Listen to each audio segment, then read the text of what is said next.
Welcome, ladies and gentlemen. This is the Some Sort of Gaming Podcast. It is February 9th, 2020. We didn't do last week because the Super Bowl was happening, and you know where we're from. Yeah. Anyways, so we're back. I might not be able to be here next week, so if somebody wants to host it, they will be doing that. In the meantime, let's see what everybody's been up to this past 2 weeks. Although we all know what we did on Wednesday, but other than that. The season 1 of Call of Duty is almost at an end. I'm trying to grind so much to get to 155. It's not going to happen. I guess they lowered down the XP. So it's very hard. It's harder to grind for your double XP like they did the previous season.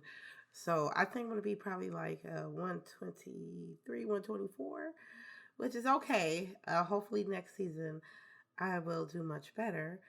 Also, I played with you guys on Wednesday. Played Gary's mod for the first time, and that was like the first game that I actually played keyboard and mouse for a long period of time. And I enjoyed it. I enjoyed Gary's mod because there's so much customization that you can do in the game that I didn't realize, you know. The maps are interesting, and as soon as I get to learn better with the keyboard and mouse, I think I can play much better than I did. I had fun. I didn't need to connect my controller or anything. Excuse me. I had a blast. I bought Uno on PC. I played a couple of the games of those. They play dirty on online PC. I'm telling you. I was sitting in the game for 45 minutes just to play one hand of Uno. But they had like so many rules that it was a 7, you can switch with a person, like a person of your choice. And if you hit a 0, you can switch your card to the right. And I was like, how do they get these games to be so long? But I enjoyed it. I watched a video on YouTube a long time ago where they set up the rules exactly like you said, where I think they had 7s, you could pick somebody else's hand, right? Mm-hmm. And then 0 rotated everybody's hand. Mm-hmm. And then they set it, I think, to 500 points to win. Mm-hmm. It ended up being called Uno the Movie, the video, because it took 2.5 hours. So I probably would have to play like 350 is the second lowest total. I'd go as low as you could. Yeah. I was ready, you know. I was ready for Uno. Also, I played the Fractured Butthole. Also these past couple of weeks. I don't know, am I halfway there? Whoever saw me last stream? I wasn't watching. It is entirely dependent on like the day, right? I guess the day, but like I'm not keeping track of days. Like it's I'm on Monday. What was the very last thing to happen? Okay, are you with? I think I was doing something for Butters and Super Craig. Oh, you were not halfway through. Huh? You're not halfway through. Okay, I think that's the last thing I remembered. I was trying to get I guess their pet hamster back between, I guess, the relationship between Super Craig and Tweak. And it was like, well, you need to, playing like telephone. I think that was the last thing I did. That's the first third or fourth of the game. Oh, wow. I didn't realize how big that game was. But I'm getting to it. Combat is very different from the earlier title, but you just have to be smart with it, and you can't pick the same people all the time. You're going to have to pick different people while you play this game. Strategy is the key. Also, Classy took my breath away in the game. MVP. Why you guys didn't tell me about Classy? Oh my God. It's good. It's better to not tell you anything about it because it just gets more and more ridiculous. I swear. Classy, I swear Classy was saying some shit I would say. And I was like, you gotta be kidding me. Who took my personality and put it in this game? And she just following her nails, just talking about just talking about the most ridiculous things. I'm enjoying it. Let me see, what else did I play this week? I've been watching a lot of RimWorld. Been using mods. I haven't streamed it or anything, but I've been playing it offline. It's this mod. Have you been watching other people on like YouTube? Mm-hmm. They got this magic mod on RimWorld now. I'm watching, and then they got the Star Wars mod. I'm using like quality of life mods. So I have like prepare carefully. That means you can like make your survivors as OP as you want them. You can bring as much resources as you want and before you crash land. But the problem is, if you spending like maybe 1 million points on getting you extra resources, they're all individually labeled and land with you on the map. So if I ask for 10,000 steel, 10,000 silver, 1,000 gold, 10,000 wood, 4 dogs, and a giraffe, it's not like in a bungled package. It's everywhere. Like the whole map was scattered with resources. And I only had like 4 survivors. I'm like, what the fuck?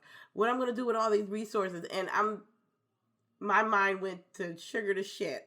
So I'm just researching, making sure, because I really want to play the game and I really want to like learn so I can be able to complete the game, because I enjoy people watching it. So I know 9 out of 10 times I will enjoy playing it. Did I play anything else? Give me a minute. Give me a quick sec. No, I haven't played anything else. That's what's my gaming week. Couple of weeks. I guess I could go next. I believe I know we've been off for 2 weeks, but I'm pretty sure that like the last week or so, not this current week, but the week before, I didn't really get to play much games, which is actually kind of what inspired me to kind of do what I did this week, which was I decided that I wanted to go and play some.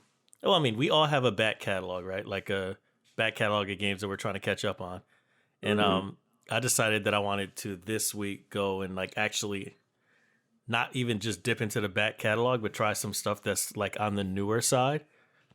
Stuff that if I kept on going with the back catalog, I probably wouldn't play for like at least a year. So a couple of weeks back on the podcast, or a couple podcasts back, I mentioned that I wanted to play. There was a game I couldn't remember the name of that I said I wanted to play, and I remembered it. It was Sayonara Wild Hearts, which is this kind of like hyper stylized, like basically really fast paced, music based game.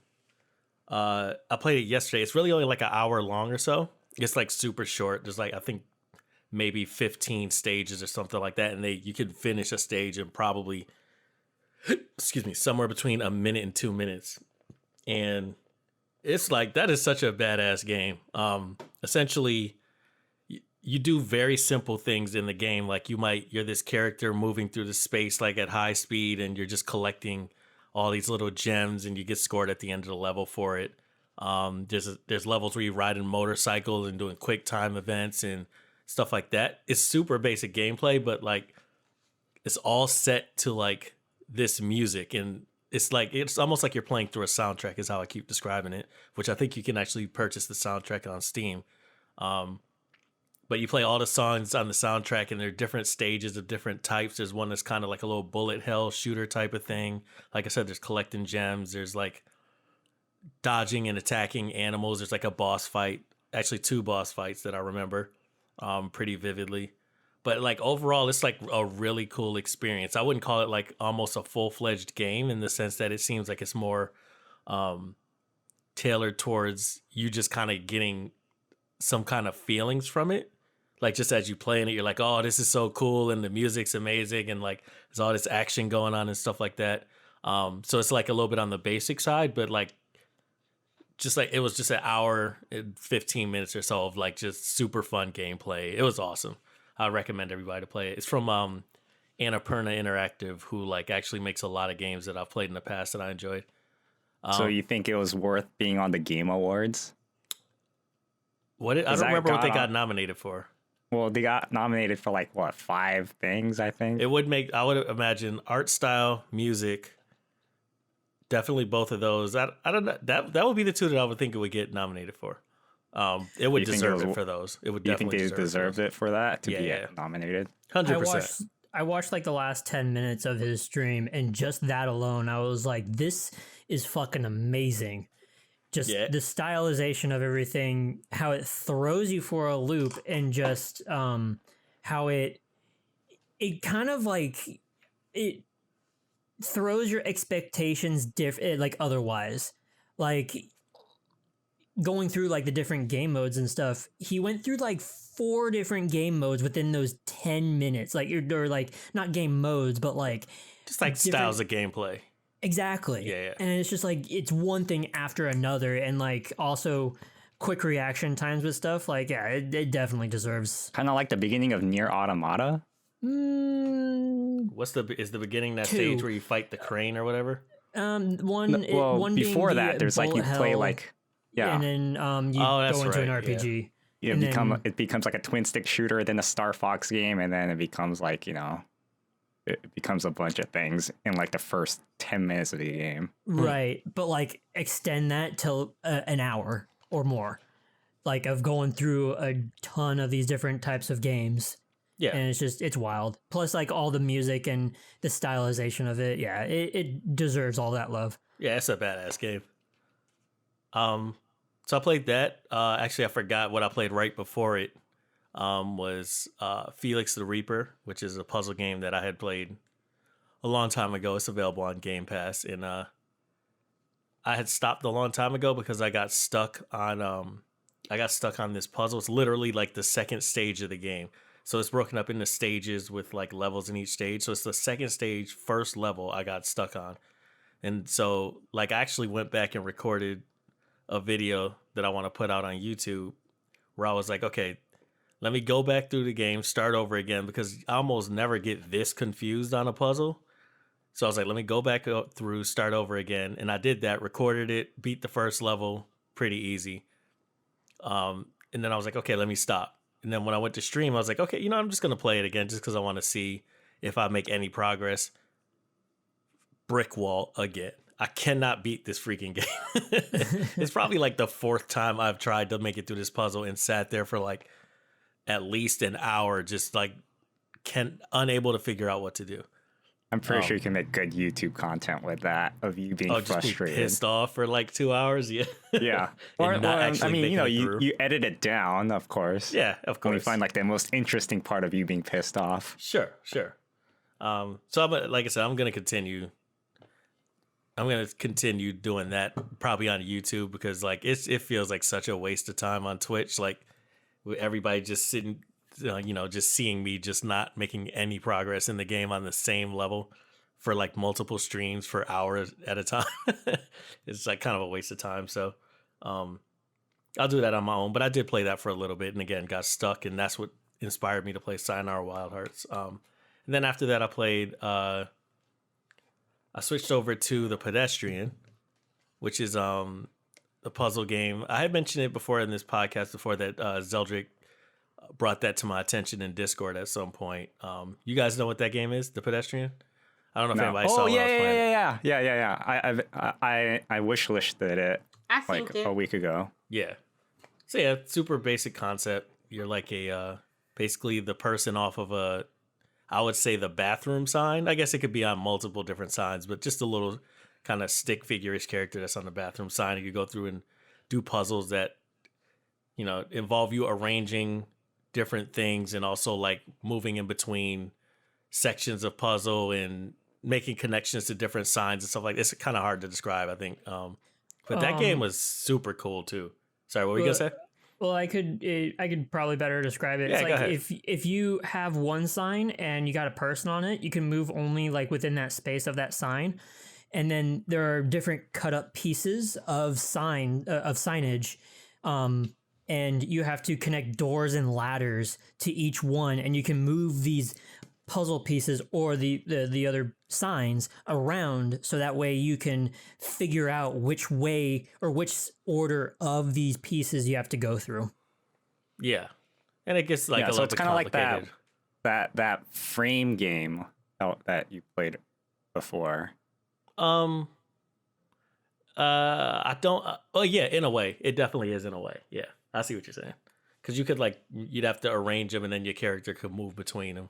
Except this one has a lot more to it than that. Yeah. There's like certain things where you can stop a given sign from resetting when you lose, because every time you die or something like that, it resets everything back. So there's things that part of the puzzle is resetting, stopping things from resetting. There's a lot of different aspects that it adds in there. And then the final level is actually really cool, in the sense that it's the same thing except for there's kind of a real world, I'm air quoting real world, component to it, where you actually control a character in first person perspective that has to like interact with the world they're in, and that interacts with like the map that the little character is on. So you go back and forth from doing like changing stuff in the sign to doing stuff in the real world, and then back to changing stuff in the sign so that you can get to the end of it. So, which is a nice little twist. But again, love puzzle games, so it was awesome. I didn't even know that game was out already. Yeah, it came out, I think, might have been last Tuesday. Not this past Tuesday, but the Tuesday before, I think it came out. Yeah. But yeah, that was about it. Other than that, just kind of living life as normal. What about you, Zeldrick? I have been playing mostly Monster Hunter. I finally got to the credits of Iceborne and hit the guiding lands, or the grinding lands, and the guiding lands add a much needed sort of area for a game like Monster Hunter, because the repetition of the game is you're in town, you pick up a quest in whatever shape or form, and if the entire purpose is to get materials, then you're picking up that quest, go to do it, and then you kill the thing you needed, and then you leave, go back into town, and you rinse and repeat. And the guiding lands is 5 biomes in one area, and there's a few monsters that are roaming about, and each biome has its own level, and the higher the level of like a specific biome, a different monster can come out. And so you kind of have to toy with the ecosystem by like killing and gathering materials in specific areas. However, what makes this sort of area so helpful for people that are in that stage of, I just need a shit ton of materials and I need it from this one monster or a few monsters or whatever, like you could go to this place and call out a monster if you can, and if you do, you kill it, carve it up or capture it, you go back, report the investigation at your camp, and you don't load anything or wait on a timer to go back into town. You're still in that area, and then you say, okay, I want to now lure out this monster, or I guess I'll hunt this other monster for some materials. Have I just go ahead and do that? Gotten far enough to know what does that mean that you can call out a monster? So it's specifically with the guiding lands. Okay. You lure it out, and it's like a specific key item thing that you get from the guiding lands. So, like an Anjanath, like when we've played before, like there's only like a couple or 3 monsters on the map, but but sometimes there's other monsters that'll roam around in that area. They're just not there at that time, or there for that specific mission. But you would go to the quest giver that's in that area, and you would say, I want to lure out the Legiana. And it's like, okay, little cutscene happens. And then in like 2 minutes, not even 2 minutes, like probably like 30 seconds time, that monster comes out. And then you go ahead and hunt it. So you don't actually have to load a new mission just to hunt a monster. So That's pretty cool. That's been pretty cool. I only did it for like a little bit, but I got to fighting Zenogre, and I fought him once, and that's where I stopped with Monster Hunter. I played a little bit more Final Fantasy VII. We got to Eris dies. We killed her, and then Thanks, spoilers, right? fucking 17 I was gonna say, I didn't even know that years. was happened. Eris died? Fucking what is it, like 23 years? Shit. Spoilers for anybody that wanted to play the remake and never knew about Final Fantasy VII in the first place. Gee, you're a little late to the train. But anyways, Eris died, and it's like a little bit after that we got to slightly on my off time. What I played was I played a tiny bit of the Fractured But Whole, but in the Discord, you asked me where I was. I was completely wrong because I remembered a specific thing about that was like recalling yourself. You know what I mean? Oh yeah. Okay, so I was like, when is this mechanic gonna come in? And I thought like I was at the very end of the game, but it's just like, nope, there's a whole other part of the game that I That's definitely not the end. Yeah. Yeah, so I was like, okay, so I played a tiny bit of that. Other than that, I'm actually getting into a D&D campaign.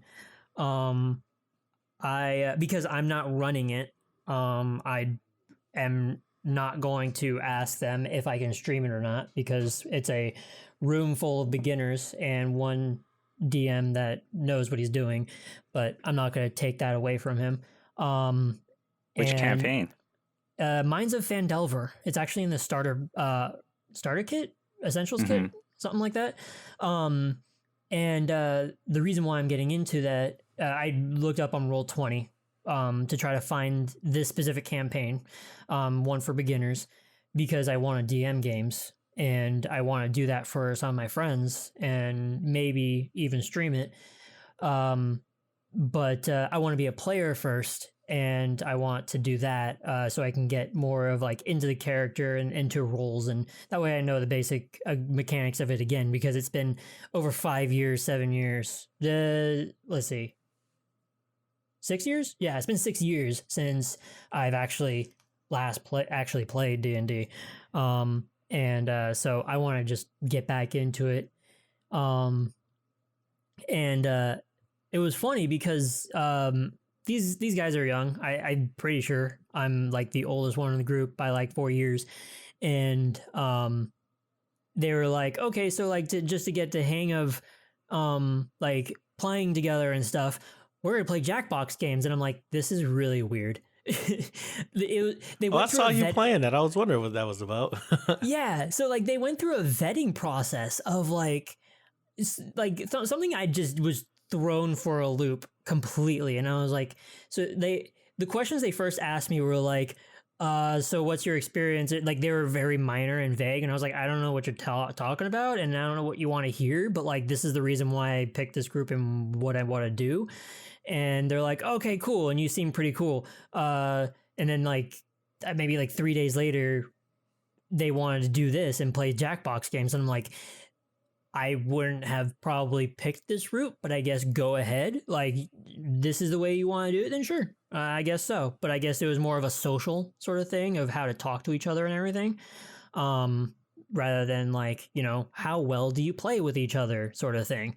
But like, yeah, so I was starting to understand why they did it, but yeah, they but it was pretty cool, and I got picked out of it. And the other thing being with doing this is I asked them about like doing voices and playing a character and stuff for it, and I was like, I don't want to like, because I do it and like for streams and for RPGs and stuff, but like because these guys are younger than me and they're of like they're not the nerd herd and they're like of a different demographic.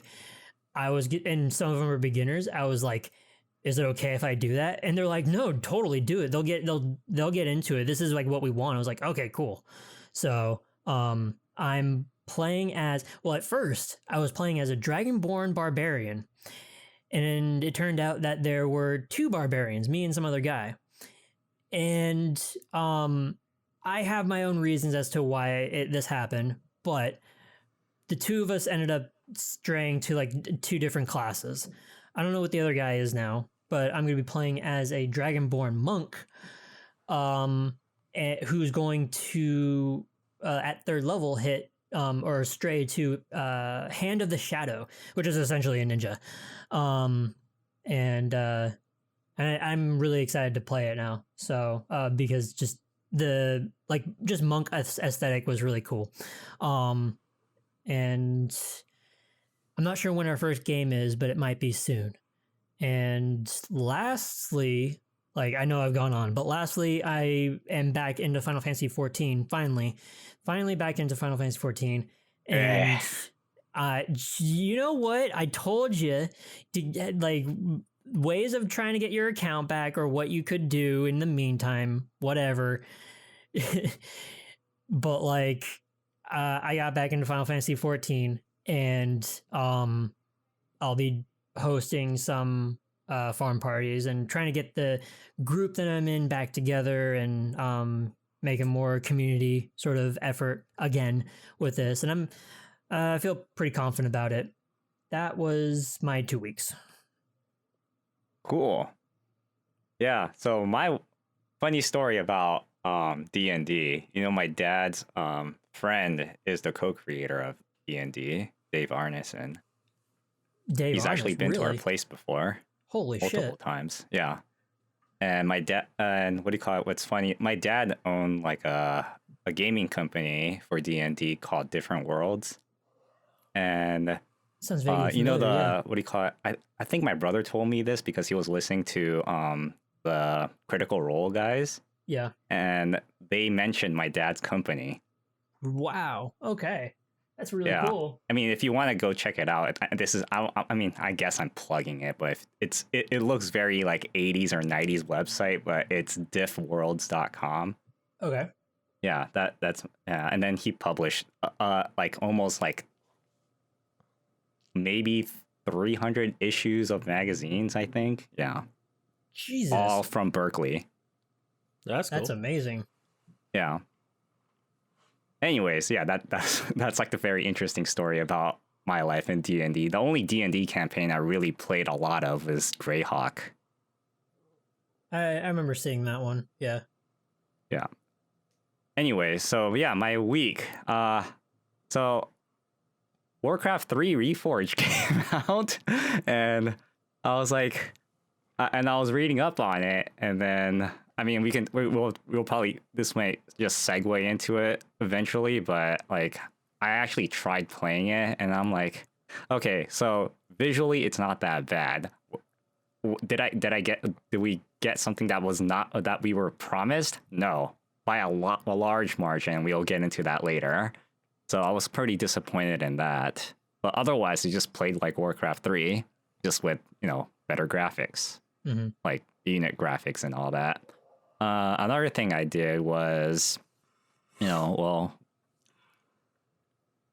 I also was just looking around for certain ideas to make YouTube content. So I spent a lot of time actually editing, and I was like, there's got to be a better way of doing certain edits.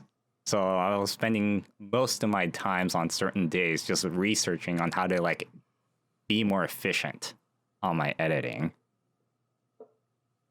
Like what? And I did learn a thing or two, but I wish I can do. I think I need to like just keep doing it over and over again, just so I can become efficient. Other than that, like most of the time, I was just trying to figure out like, okay, so I want to edit this part, and then I want to like, and then I was trying to like fast forward and rewind and all that, just trying to find like the good parts of my streams or my recordings. And I realized maybe it's best if I just make like a what do you call it, the Highlights. The replay, the replay thing on like, you know, the shadow play, and just every time when something that I thought was amazing, cool, or funny happened or whatever that I think would be a good fit for the video, I just press a button on my phone and it'll just capture that moment. Right. Yeah. And then I was like, okay, well, that would just cut down my editing time by a lot, because then I only have to look through like the last 30 seconds of what I just saw of the 2 minutes that of that instant replay that I had captured. Mm-hmm. So that's what I was doing most of the week. Other than that, I didn't really do much other than trying to recover from some keto things that I've been doing for like the past 4 weeks. Man, I feel kind of weak, but I heard that it takes a few weeks to several weeks to like get over the weakness feeling. I still haven't gotten it once. Really? Yeah. I've been doing it for like 2 weeks now. Oh man, I've been feeling a little. For me, I've been feeling a little weak. Yeah, and then I was watching this Amazon student program thing a few days ago, and they were like showcasing New World, because that's made by Amazon Game Studios, and then I was like, oh, that looks very interesting.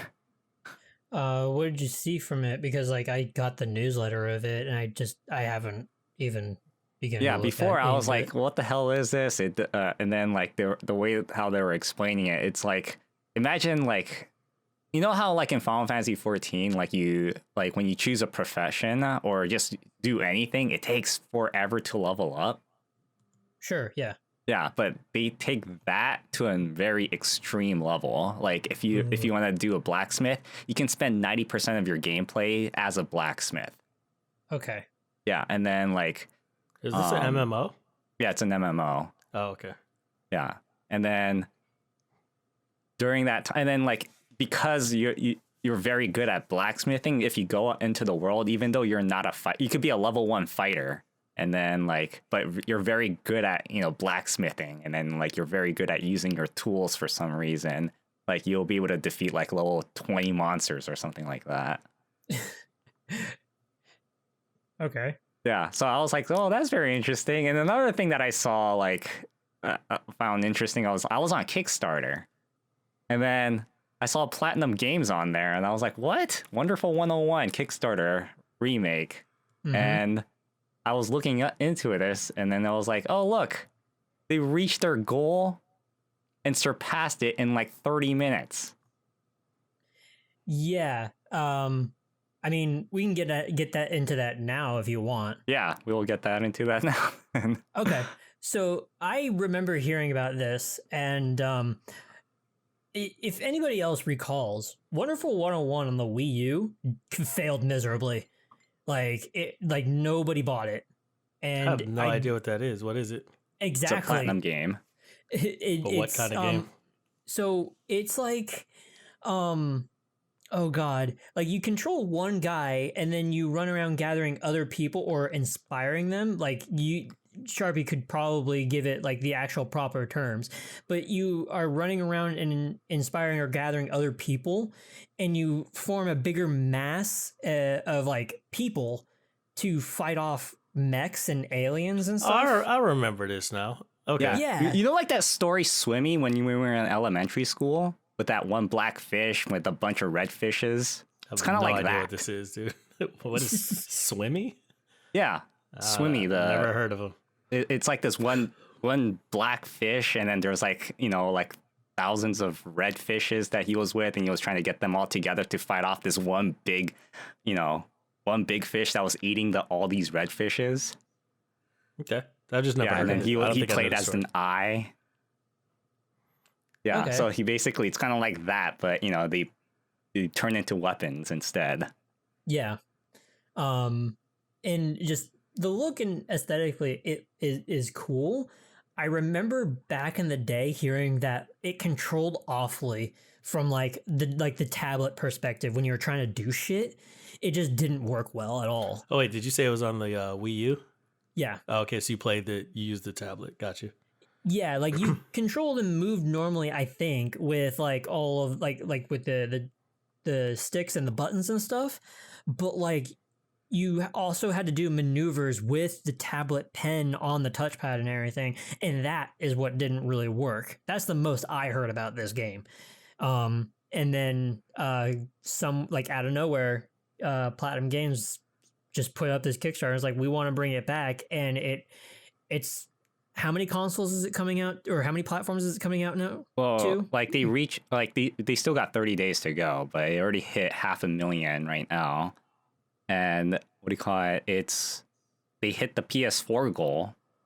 Right. So like initially it was Switch and then PC and then PS4. Okay. RIP Xbox. So like I just think that like this game would have been done so much better if it wasn't on the Wii U, and that's the point. Is like it was another one of those like hidden gems or whatever, but kind of not really. It was like one of those hidden rough gems.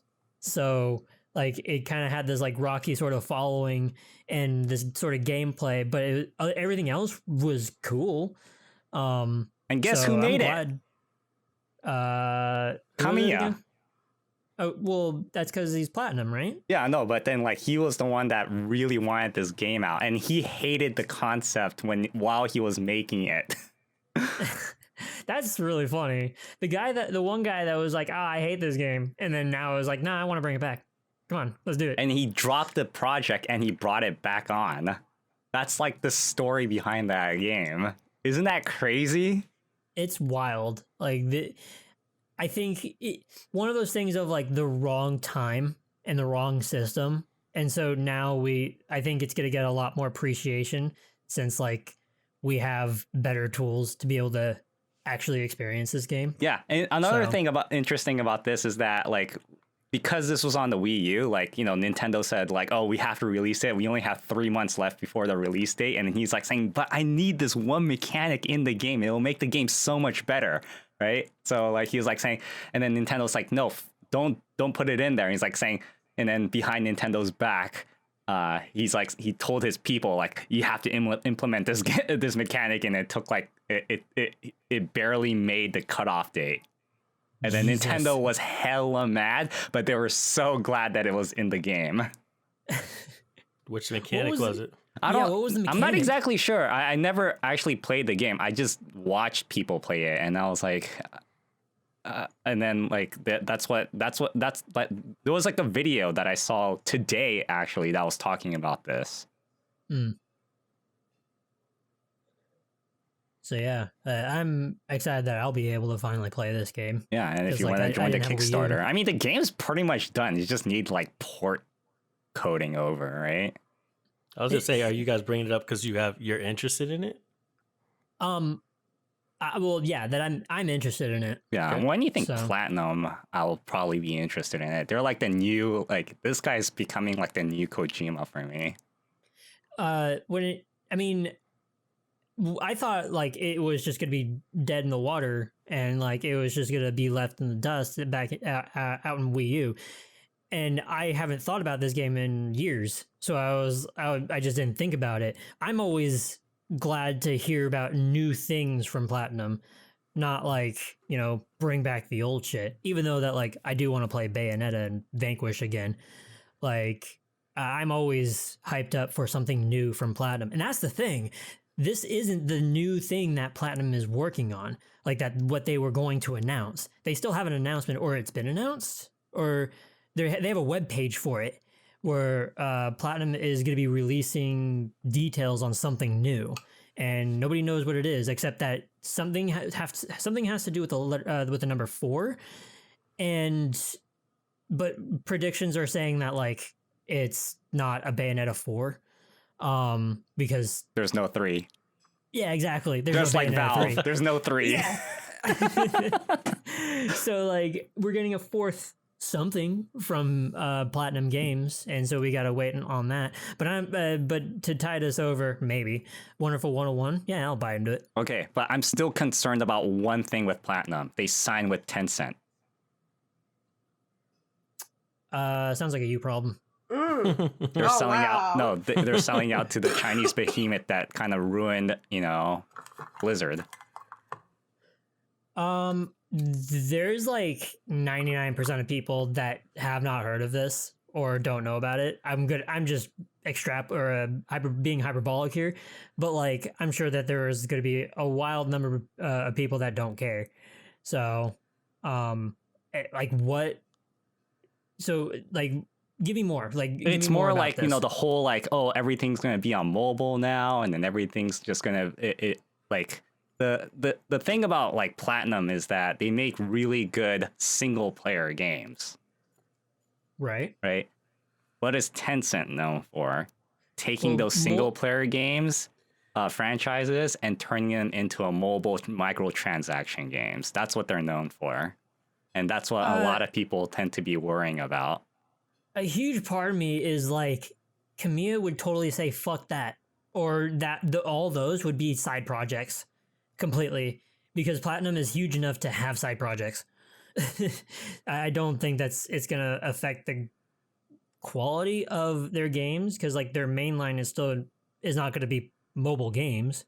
Like that's not what the deal is, right? Yeah, and that's what I'm hoping for. But then like Tencent has this huge reputation of doing that. Right. And I'm pretty sure nobody can really argue against me on that, because it's actually, you can look it up. Like everything that they did is kind of like what I just described. Yeah, I don't personally know.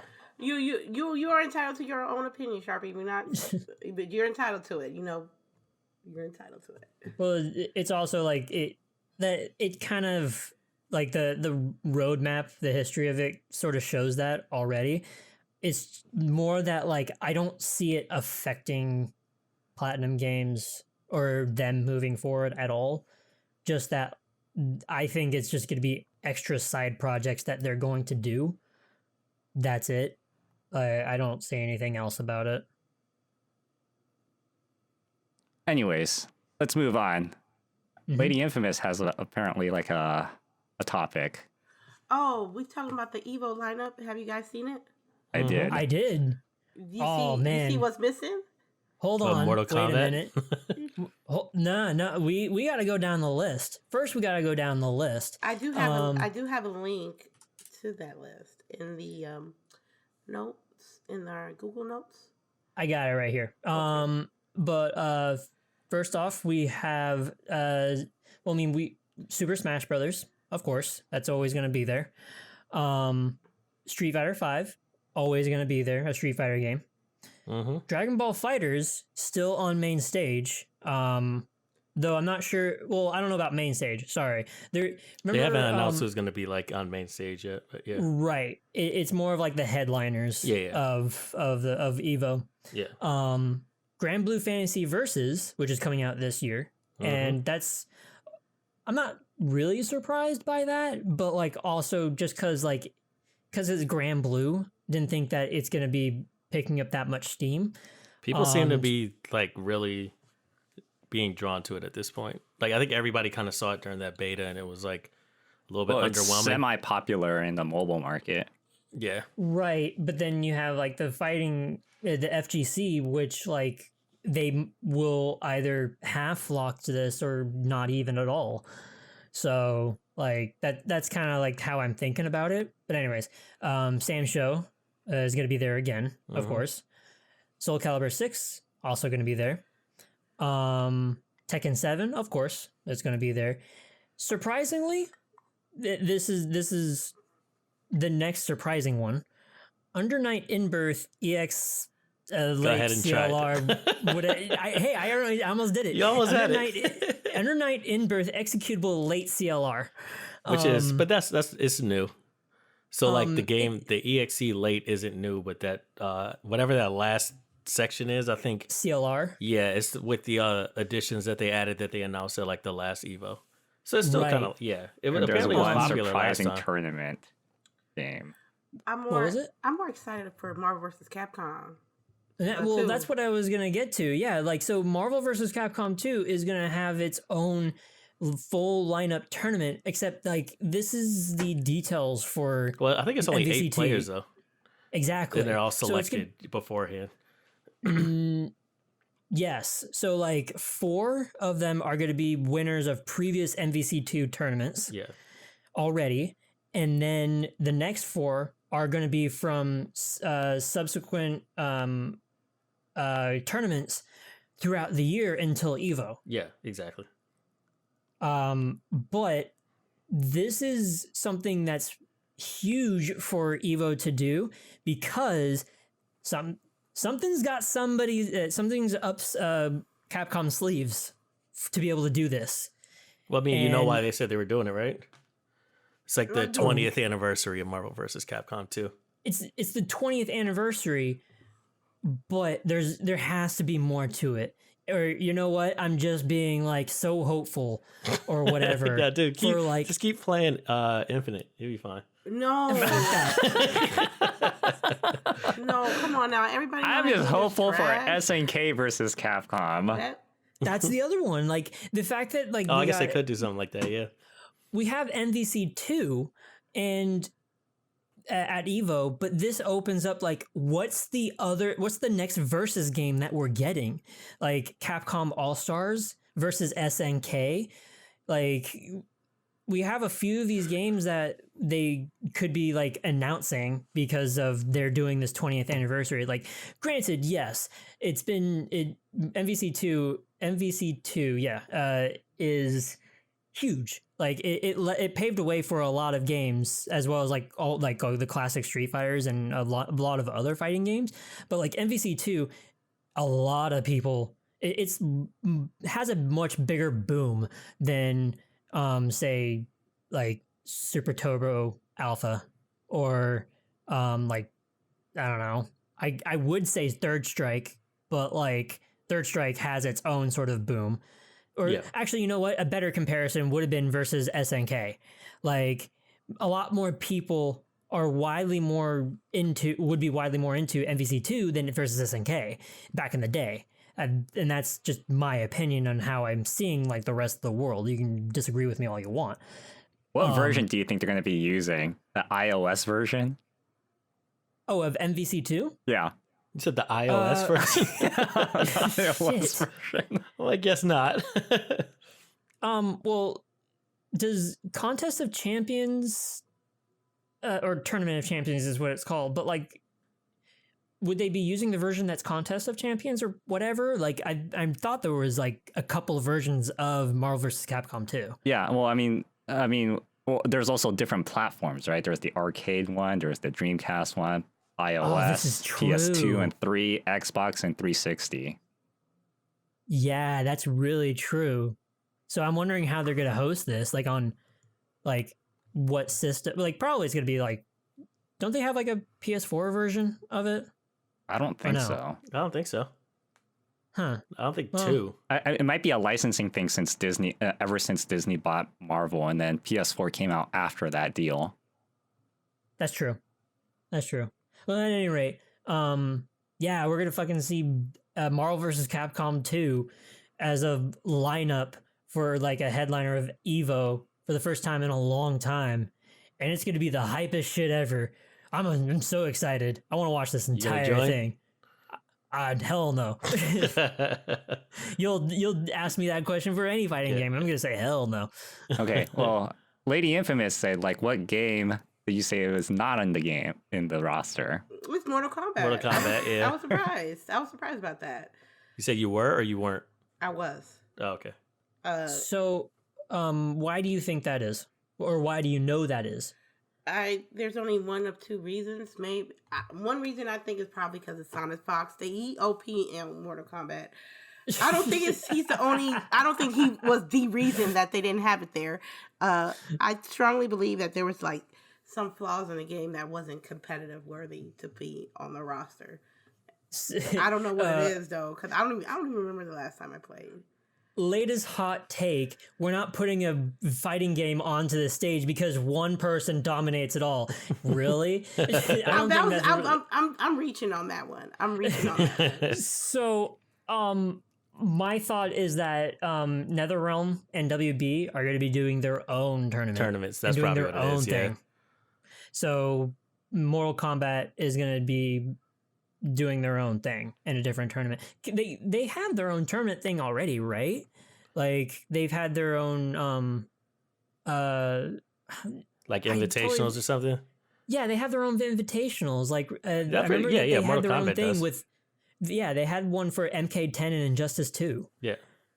But yeah, that I'm sure that's what it is. Like That's kind of weird because if it's an invitational, then only invited players can be able to compete. Well, maybe not an invitational, but their own separate tournament for NetherRealm games, or just for Mortal Kombat 11.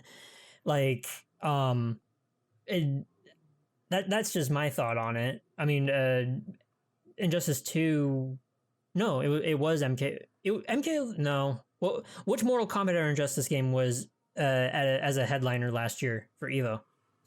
Was it 11? We went? That was 11. Okay, I thought so. Yeah. Okay. I think also the other thing might have been the amount of numbers that they got for MK11. That might have been another reason why. I don't know. I don't know what the numbers are, but still, like that could have been another thing. But we'll just have to see if. Well, then they probably wouldn't have Smash Brothers in there, right? Nobody signed up for that one. Are you kidding me? It's freaking 3,000 people or something. Yeah, I mean, nuts. freaking Genesis and Evo was happening at the same time. Yeah. So, but yeah, this is gonna be a very special Evo tournament this year. Are you guys going this year? You guys going this year? I'll be going. Yeah, I'm definitely going. That's in August? Mm-hmm. Beginning of August. Depending on my financial situation, I will be going. So what, you mean if you're still rich, you're going to go? Yeah. Yeah, if I'm still rich. If you're still rich. So, for everybody else, Evo is July 31st to August 2nd. Yeah. Cool. So I'll be there. Anybody else has like topics? Because I got a few more. Oh, go ahead. Go for it. All right. Miyamoto wants to make a Mario movie or something. Wants to get into get into the movie industry with its IP. I think I will pass on that one. I'm just gonna say it up front. Why? I just don't care about the Mario story. Like if it's not even IPs, just if it's Mario, like it could be Metroid or like something Zelda like that, too. I don't think I'd even want to watch a Zelda movie. I would think totally watch a Metroid movie. that's what I'm saying. Metroid I probably would watch, but like Zelda I probably would not watch. I think true. like a lot of their stories like make a lot of sense for a video game, but if you tried to make a movie, I don't know, you'd probably be reaching. Yeah, because I was reading this investors like Q&A thing. I mean, it was all in Japanese, so I was only able to read like 70 or 80% of it. But I was like saying, "Oh, look, it says Eiga right here." They're trying to. What is this about a movie? Oh, yeah, I'd be like, I wouldn't be mad. So I would honestly have no issue with like Miyamoto wanting to get into making films. I just don't want to see the Nintendo IP based films. That's it. Except for something like I said, something like Metroid, or I would watch like Star Fox or something like that. We all know that honestly, Star I Fox just don't is want to see dead. Mario. That's basically all it is. Yeah. I just don't want to see that do it again. Really, with like John Leguizamo and what's the other guy? Oh, if they do like a sequel to that movie, I'm in. All right. Let's see. Speaking of video game entertainment, Netflix is doing another show, Resident Evil. Oh God. Another pass. No. You gotta tell me who's writing it and who the cast is, because I do not want another set of movies. Well, it's Like, I not don't want that movies. disaster. It's like it's going to be like The Witcher. Oh, like So you're talking about a full-on series? Yeah, it's a TV show. It's not a movie like the Witcher anime movie. That's it. That's going to be a movie. That's not going to be a TV show. so is it But like don't actual? we know the outcome? don't we know the outcome of the Resident Evil series? Why would they want to remake it into a series on Netflix? That storyline is so finicky. I was saying they can do whatever they want to. Yeah, they can do whatever they want with that. Like, oh, more zombies. Yeah. Resident Evil. Like, unlike the last Resident Evil movie that was made here in America, that shit hurt my eyes so much. The last one? You talk about the Mila Jovovich one or that animated one? That one. That one hurt my eyes so much. I swear to God, they had to cut every 12 frames. Was that Extinction? I think it was called Extinction or something like that. Well, was it called? No. Maybe. Was it called Extinction? I don't know, but it was one of those. It was one of the ones in the Mila Jovovich series. Yeah. That one hurt my eyes so much. I couldn't do it. Did you see it? No, I stopped. I watched one and then I saw like part of 2 and was like, yeah, I'm out. I couldn't even finish 2. Which was the one where they were? Oh no, it's called the final in, chapter. Oh, okay. I didn't watch. What was the one that was? They were in Las Vegas, but everything was covered in sand. I'm so sure Apocalypse? it was Vegas. That could have been Apocalypse. I think she might be right. That was the with one. Ashanti? With Ashanti? I don't know. I Was she in remember that. Ashanti? Is that was Ashanti? That's the one in the desert and they on the bus, right? Yeah, with a bunch of crows. I think it's Apocalypse. I watched the first half of that and I was like, I'm so fucking done. That was Extinction. Oh, really? Yeah. That was Extinction. Apocalypse had like Jill and everybody thought that was hot. What was hot? Of course they said that. With like Jill, when Jill Valentine just showed up in the police station and just started shooting all the zombies in the precinct. Oh my God! I don't remember much about any of these. I didn't know. I didn't even know about Afterlife. I gotta tell you. Okay, I didn't even know about after this podcast. I'm gonna send you guys this one, well, not just one, but there's like multiple like scenes in the final chapter where I swear to God there was like cut every 12 frames. And you know how many frames per second a movie is? 24, right? Oh, so you be nitpicking frames in movies too? No. I swear to God, if you watch this, you're gonna be like saying, "Holy shit!" There's like so many cuts in the span of like 3 minutes that you're gonna be like, "What the hell just happened?" I remember there's a scene where somebody significant died, and I was like, "Who the fuck died just now?" Because it happened so fast. Yeah. Okay, send me the scene because I'm not watching the movie. Okay. I'll send you like maybe 1 or 2 scenes. You're gonna be like, "What the fuck is this? This is like the worst cutting job I've ever seen in my life."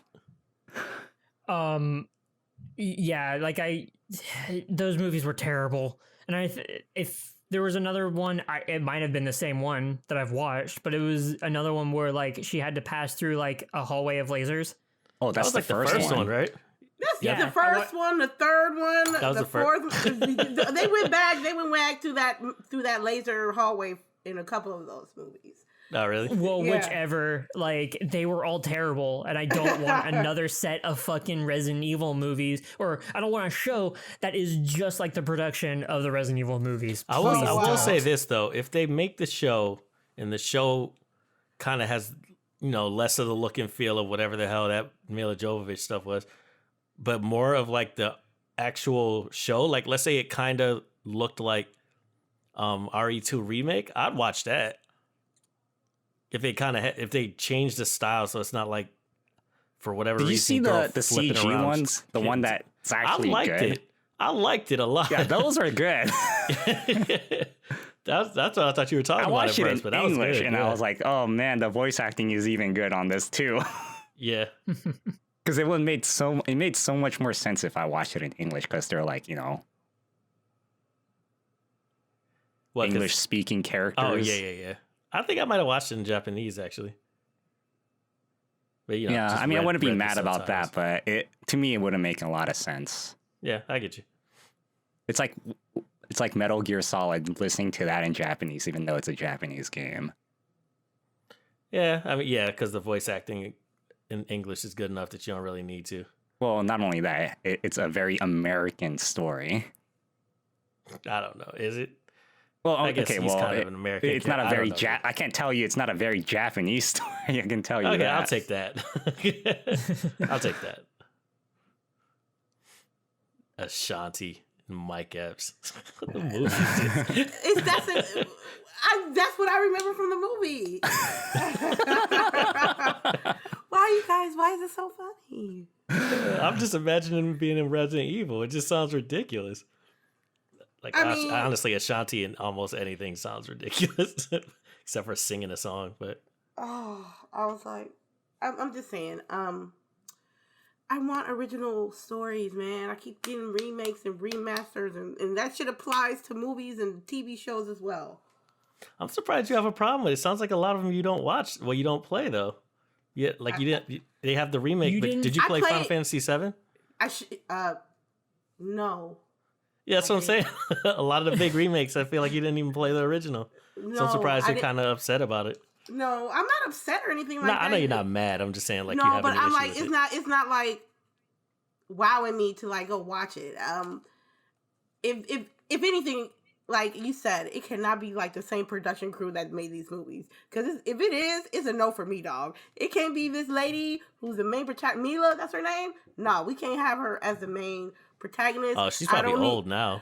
I don't need her in nothing. I don't need her in anything in this new TV show they're gonna have. Yeah, man. I'm old. I'm middle aged. I want to see something refreshing and new and a brand new storyline. Okay, we're gonna have a live reaction to this right now. Where? I just posted a link to one of the action scenes. Okay. So if anybody wants to play, when we're ready to hit play. I just watched the first 10 seconds and that's already jarring for me. Is this one scene? Yeah, we can watch like a minute of it and you'll be like, one scene or is this like a trailer? It's a scene. It's a scene. Look how many cuts there are. That's so stupid. Like go to like 144 or 140. You'd be like saying, holy shit, that's already like 50 cuts in like the span of 10 seconds. Oh my god. I can't. This is so stupid.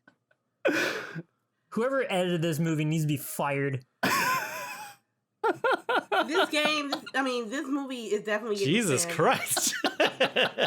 There's also like zoom-ins when there shouldn't be. Wait, did you guys see the part where the alien reaches for her? Well, the zombie reaches for her? Yeah. No. That is nuts. It's like if you haven't seen it yet, it's like right at 30 seconds.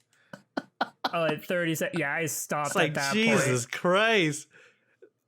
There's so many cuts. Yeah, oh my god. It's so many cuts. I can't. I gotta stop. I gotta fucking stop. I'm looking. Snap. It's like snap zooms into a cut and of like, Jesus You know what? Christ. Younger me would have There's been like like Dutch angle cuts. Younger me would have been like, oh my god, this movie's fire.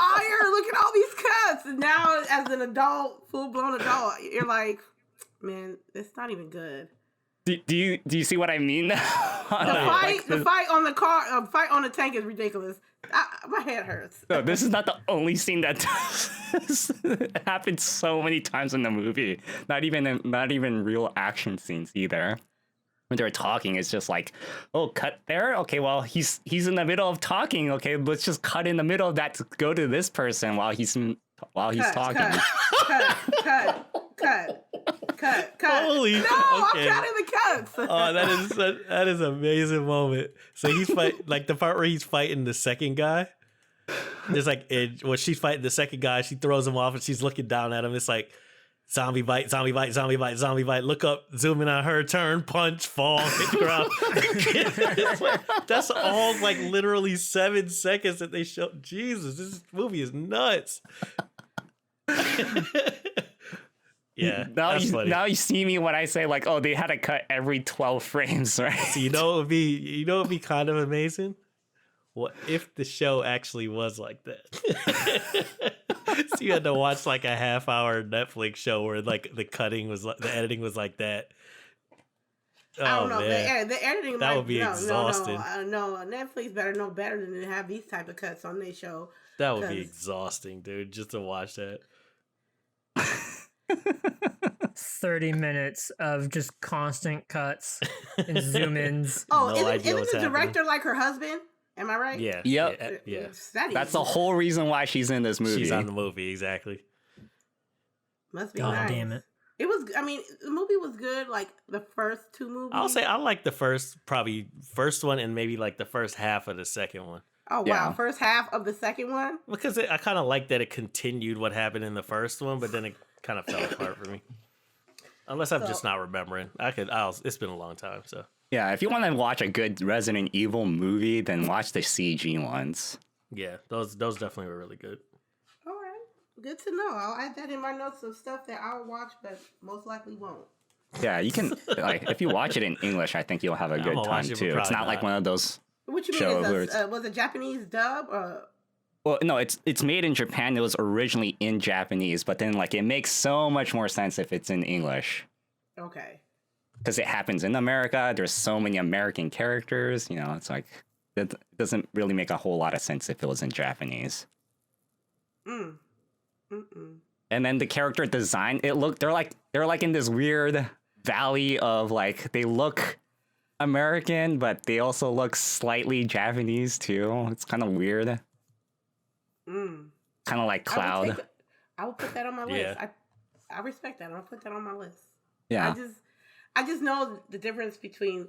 I know with movies, it's just like younger me would not like appreciate the time and work that one movie, if it's good or bad, that actually comes together. You might have a good story and good actors, but something like a cutscene or a editing or post-production can just mess up the whole movie. So there's a lot of parts to it. I just think with this particular Resident Evil franchise, you better stick to them games. Yeah. Speaking of another one, you know Christophe Gans? Who is Christophe Gans? He's the guy that made the Silent Hill movie. The first one? Because that was fire. Yeah. Guess what? He wants to make another movie. Fatal Frame. Fatal Frame? Oh, that'd be interesting. That game rings a bell. What is that game? Is creepy as shit. Fatal Frame. We know she ain't played that game. Never mind. Zeldrick. I'll watch. What is it about? I've not played it, but Fatal Frame was you played a protagonist that like couldn't attack, but like you took pictures of ghosts and you made them go away. Oh my god, I'm good. That's like the most mundane way I can put it, but Sharpie, yeah, please. And it's like Japanese mythology ghosts. Yeah, it's more Japanese horror. And Sharpie's playing it? I tried playing it. I couldn't get past like maybe 20 minutes of that game, and I played it in broad daylight. And this was in 2005 or 6. I don't remember. Yeah, those were I wasn't able to play those back in the day. I had no I was way so of scared to play that. Like I had to play it with I had to watch and play with my friends. Yeah. But like a Fatal Frame movie, I'm wondering how that would turn out. Like, I just think it's good subject matter to go off of. So I guess it's good subject matter, but like, boo, ghost, click. There you go. Like, I don't know how. Like, once you get to the point of I need this camera to defend myself, and then like that's it. Like, to me, it just seems kind of weird. I get it. However, like, everything that surrounds Fatal Frame, that's going to be pretty interesting. But just when they reach that point of this camera is what is going to save us, then it's probably downhill for me. You just unsold me on it. Yeah, see? I was just thinking about it when you just said this camera is going to save us. It's going to be something where they find a camera and they got to explain why the camera has mystical powers. And I'm not. Well, don't they Sharpie? Don't they already do that in the games? Like, sure they they explain why. I don't remember. Last time I played this was like the only way he'd know is if it was in the first 20 minutes. That's true. Okay. Fuck. But I mean, I watched a playthrough of Fatal Frame 2. Crimson Butterfly. I heard that one wasn't as good, right?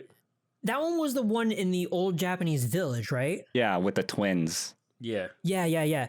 That is a playthrough that I watched like years ago, and I don't recall anything that described how the camera works, or like diary or whatever the fuck that was like, this is the reason why our camera can like make ghosts go away and that sort of shit. Like I don't remember that. Yeah.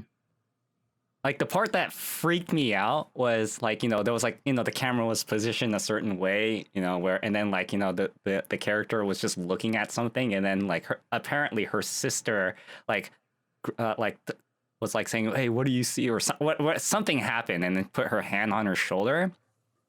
But then her sister walked by across the camera, but then the hand was still on the shoulder, and that freaked me out. Okay. Yeah. This is just reminding me of a VHS 2 scenario where like it was like a demon that could only be seen on this camcorder. Did you watch VHS though? I watched the first. The first one was fantastic. I thought the second one I think was pretty bad, if I remember correctly. I watched all. There's 4 of them, I believe. I definitely did not know about that. I watched 3 of them. The first one, definitely really good. That was really VHS good. 2, it was half and half. Like, I thought it was decent. I just remember that one specifically, the one of the demon that was in the forest, and you had to like actually use a camcorder to be able to see it. That one was really good too. And then there was another one that I remember that was really it was all right from what I remember. It was like some sort of Korean school that was going. I don't remember the specifics of it. Anyways, that just reminds me of VHS 2, and that's gotcha. That's it. So but imagine if like Fatal Frame the movie was gonna be kind of like the Blair Witch shot, sort of. Like that's how they make the production of it. It's like you're only looking through the camera. That would be crazy. Creepy. Another thing, I didn't realize this, but he's also making another Silent Hill movie. Based like a sequel or based on anything else? I'm guess maybe. Okay. But he said Silent Hill 1 should come back. If they getting like a modern treatment, that movie would probably be amazing. It really would. It doesn't. Some things don't hold up very well in that movie now. Like pyramid heads, animation. Yeah.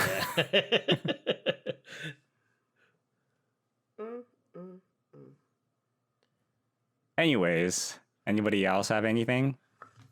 Well, I got a couple things. One was we got a full look of the main cast of Final Fantasy VII Remake, which kind of like shows up to essentially which point that the first game would be ending. But it's just a nice snapshot of Red 13, Eris, Cloud, Barrett, and Tifa looking over Midgar, or outside of Midgar. So approximately. Oh, also,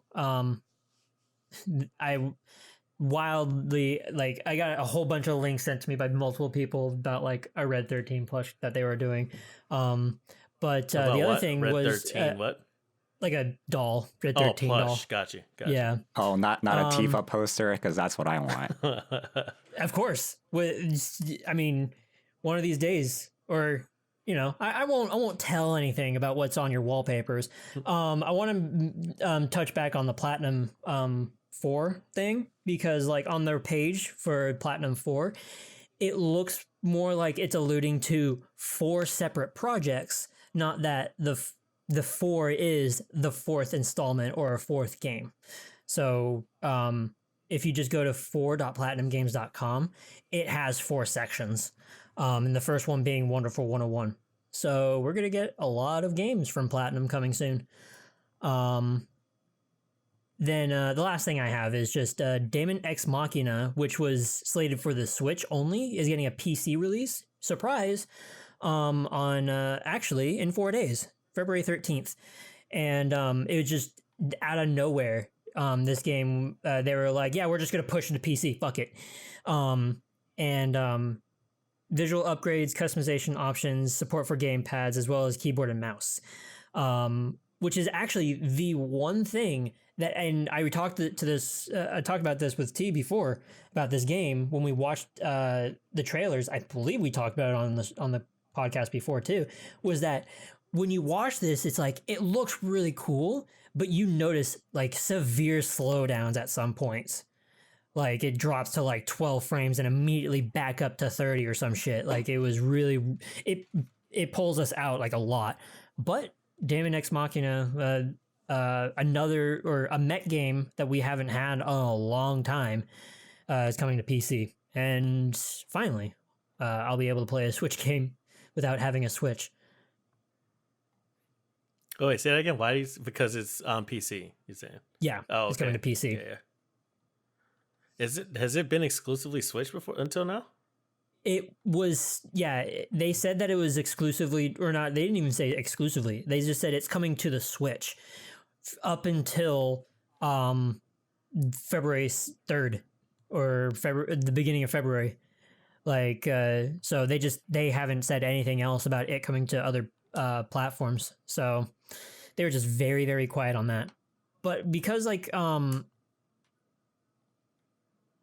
Exceed, well, just because like it's a Nintendo published game, the fact that like it's coming to PC, like it gives a bit more leeway for these Switch games to come out on other platforms, kind of like Octopath Traveler.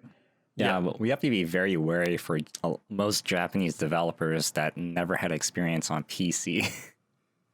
That's true. That is something to consider. However, Exceed has published games on PC, from what I recall. Yeah, they have. They haven't. It's more like we have to be very wary because most Japanese, like I'm very wary. I'm Japanese, and I'm saying this that I'm being very wary of my own people trying to develop something for the PC. Wow, way to put your entire country to shame. Shame on you. Hey, I'm trying to put them at a higher standard. Okay, fair enough. It's cool. Yeah. Has anybody got a chance to watch Mythic Quest? No, but I heard it was a good show. I don't have Apple TV, so no. Maybe we have to find other ways to watch it. Yeah, I was gonna say, I haven't seen it. I didn't realize it was only on Apple TV at first. What are you talking about? We Netflix. talked about this before. It's like it's only on Apple TV. Yeah, I know, but I don't think I was like really paying that much attention to the show per se. Okay. Since then, we might have like Pat mentioned it a couple of times, and I'm just like I wasn't really paying that much attention to it even being out. But now that it's out, I'm kind of curious, considering it's in the gaming realm. If anybody had any opinions, so LadyInfamous, you said you heard it was good. I heard it was good. Okay. Does that seem like a general kind of review? No, I haven't seen it. I'm gonna start watching it probably between now and next week's podcast. I just heard some good. I didn't hear bad stuff about it. So, but I don't have Apple TV, so unless I watch it for myself, I can't give out like a real legit thought about it because I'm doing it based on what I heard. So. Sure. Yeah, I'll give you guys an update on it next week because I'll check it out. Did you guys know Rod Ferguson moved to Blizzard from Microsoft? Yep.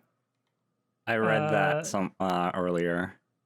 So, who is this? He's the one that works. I honestly don't know who that is. Oh my God, he works for. He used to work for Microsoft 15 years with Gears. Okay. What does that mean? 15 years with Gears. But he's with the. He used to be with this company called the Coalition. Their main game was like Gears, and he'd been with the Coalition for 15 years. And he made an announcement this past week. He also worked for Irrational. Made an announcement of leaving Microsoft to go to Blizzard. Mike Ybarra just recently moved from Microsoft to Blizzard like a few months ago. So he's going to be working for the Diablo division in Blizzard. How you guys feel about that? Wow, you know what my opinion about Blizzard is right now. I'm gonna slowly get into that eventually about the Warcraft. Just don't go 3. on a rant. Don't go on a rant. Just don't go on a rant. Okay, I won't go on a rant, but I'm gonna show you guys something, and then you guys might end up going on a rant for me. Well, it's kind of a weird switch for someone that has been working on third-person shooter games to go into a Diablo division. Like, it's completely two different realms. Like, I'm not really sure why that sort of switch, like, why someone would do that sort of switch. Besides, like, I guess, to get some sort of different background or experience, or to, you know, spread your wings, whatever the fuck. Spread your wings, like, whatever the fuck. That's what we gonna do now. Pretty much. That's what everybody should do. Spread your wings, whatever the fuck you do. Exactly. But like, like it doesn't really affect me at all, since like Diablo 3, whatever we saw, it looked cool, but it's not. I mean, Blizzard as a company, like I don't care. So I'm not even sure if he's gonna add to the company or not. Okay. I'm gonna start adding first-person shooter mechanics into the game. We had a discussion. I was on a podcast this morning. We had a discussion that Diablo's gonna be like a cover shooter, just like Gears. And I'm gonna be honest with you guys. My first Gears was the 5th installment. I mean, it doesn't make or break me where a particular person goes and where they go to, as far as video games is concerned. I just want some games.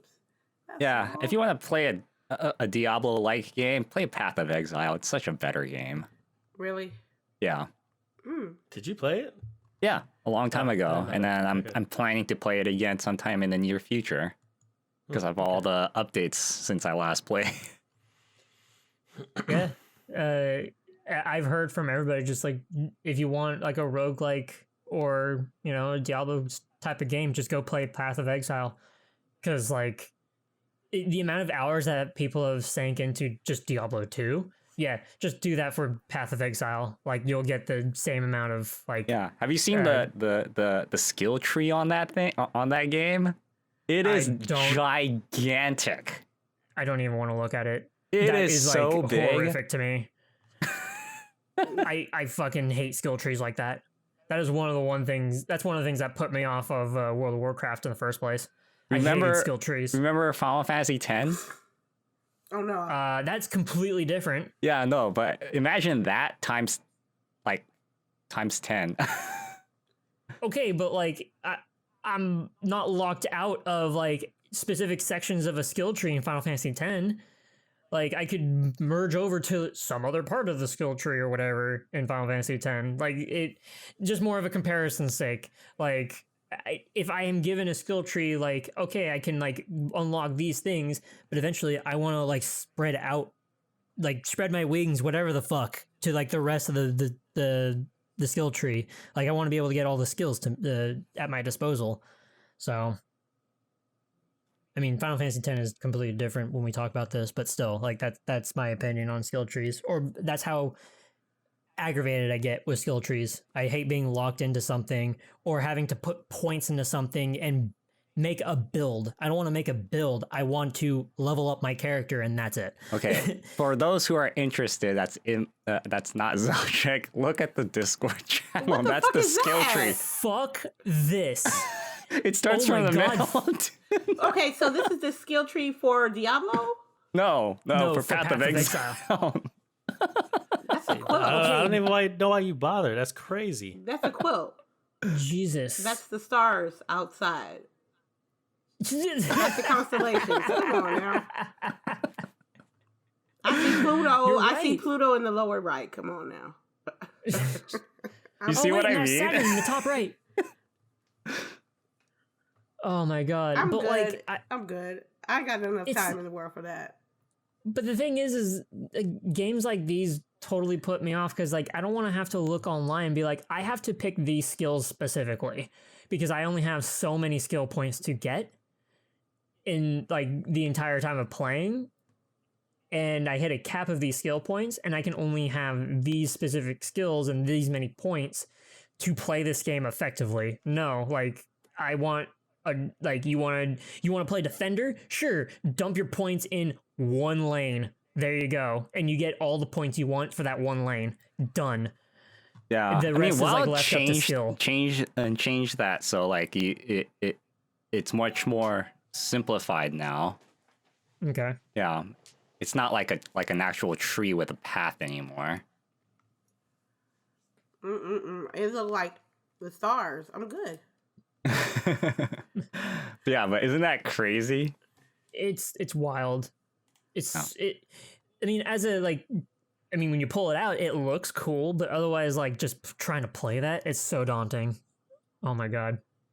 But I mean, speaking of Blizzard games, you wanted to talk about something with Warcraft 3. Yeah. Have you seen the clusterfuck on that game? Oh wow. I haven't seen a clusterfuck, but like I've just watched like maybe 2 minutes of it, of like a mission, and that was it. And I was like, okay, it's Warcraft 3. Okay. So have you seen Metacritics? I mean, yes, I know what they are. Okay. Warcraft 3 is known has the lowest score ever beyond Fallout 76 of user Fallout generated 76 score. is amazing though. Hey, LadyInfamous. There's an update. It's not the worst anymore. Wait, there's an update coming up on the 7th. We finally gonna get some NPCs in that bitch. Why you sound excited? Because Wow. Like, Don't sound so excited. You want to play now? I might. You ain't got it, so don't worry about it. You I'm want not to watch asking me? because I want to play. I ain't playing. I'm good. I have a feeling it'll be an incremental change. How about you hold off on like you putting that cardboard disc in, and I'm sorry. just The cardboard disc. well, they didn't come like they sold the, Yeah. yeah, they sold the boxes that's supposed to have the game in it, or like a disc, like a DVD case for it, but it doesn't have like a disc in it. It's just The code, yeah, right? like A cardboard It's just disc that has a key on it for you to Yeah. just download. fucking. They it should have can't- done that. They should have made it an actual cardboard disc. Well, here's That the would be thing. amazing. The only place that I heard about this from, like I only heard like this situation from one source, and they said like, yeah, they sold you the box for Fallout 76, as in like from a PS4 case or an Xbox One case, and there was a fake disc in there. there You was couldn't one. put it in, and it was just like, no, you enter in this code to download the entire game. Is that what you got, LadyInfamous? Hell no! I digitally Or downloaded. did you get like one of those special edition? I got the 17. Founders. I got the 1776 edition of Fallout. Oh, see, that's probably why. But did it come with like a Xbox One like game case disc? Hell no! I said digital. Okay. Oh, so you okay. already did get yours digital. Okay. Okay. Yeah. So like I only heard about that from one other place, but like yeah, that was the joke. But yeah, hold off on like booting that up and just wait. You're gonna hear the masses say that this is still a fucking travesty, that there's shit wrong with this game. Like we've been on this for way too long. I thought you was just Like- about Outer Worlds now. For me, Yeah. man, I ain't played that in a minute. Oh, that It's didn't so really big. that didn't scratch the itch. No. Okay. Wow, I'm gonna finish Resident Evil 4 and Outer World before you. Jesus Christ. And that sounds like a Mimi problem. So let me worry about it. We're not even going to talk about Resident Evil 4. Fuck that game. Anyway, and the Outer Worlds is too damn big. It's big like New Vegas, so it's not like I can just skim on through the game. It's just that game is not just like Fallout. It's hard to follow for me. It's not hard to follow. It's not stream like Stream adjacent. worthy. Yeah. It's Or a like big game. interesting to stream. Well, anyways, Yeah. back to Warcraft 3. Go to that Yeah. video that I just posted at the 20, like the first like 26 seconds. It's just like, oh, whatever. But then when you look at the 26-second mark, it compares the 2018 cutscene to the 2020 cutscene. Like, and then just watch it for like maybe 10 to 20 seconds, and then you'll be like, wow, they really downgraded so they actually did not put in the cinematic cameras. Exactly. And no like head movement, no mouth movement, no like. Well, not only that, but like yeah, you're right. So it was a downgrade. Like even in the what you guys got, the motions and movements and animations of the characters are not even there. Yeah. So you had it. Like this is in engine. You had it right there. Why pull it out? Yeah. Wait, Isn't but that crazy? What is Warcraft 3 Reforged supposed to be? Just like a it's just a up-res remake. version or No, something? it's a remaster. That's the word I was looking for. Remaster. And guess what? They also updated the UI back in 2018. Guess what? It's back to the original UI. They didn't change anything at all. So That's why. So, okay. so you're not getting. So apparently you're not paying for this. That's what you're telling Well, me. not only that, guess what? So here's the big hot take for this game, which is that when you for previous owners of Warcraft 3, they automatically get upgraded to Reforged. Like by default, they like don't they don't get- even have to accept it. Yeah, no, So, it basically upgrades it downgrades for their them. thing And guess what? automatically. This one guy, he doesn't have a great computer, and he was able to play Warcraft 3 like religiously just fine, like back then. Now he can't play it anymore because it like Blizzard forced upgraded the game for him. And guess what? He asked for a refund for the original game that he paid many years ago. And this is, I just posted a thing just now of his support ticket. And at the, what was it? At the end or somewhere, hold on, let me look for it.